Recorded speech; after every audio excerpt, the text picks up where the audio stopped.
देखिए, ये देखिए इतना बड़ा गड्ढा है नगर निगम में।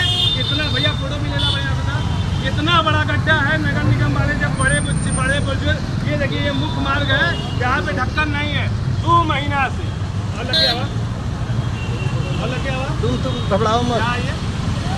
2 महीना से, लगभग 2 महीना से यहाँ के जो अधिकारी हैं, जो कर्मचारी हैं, सब खाली मनमाना जलकल में दौड़ते दौड़ते यहाँ करते करते सब खा गए। आपको देखिए ये मेरे लेवल का, इस लेवल का ये गड्ढा है, ये मुख्य मार्ग है, ये सड़क है, ये चैम्बर का ढक्कन 2 महीने से खुला है। 2 महीने से कोई भी अधिकारी जो है दूध लेने नहीं आ रहा है। लगभग 2 महीने से।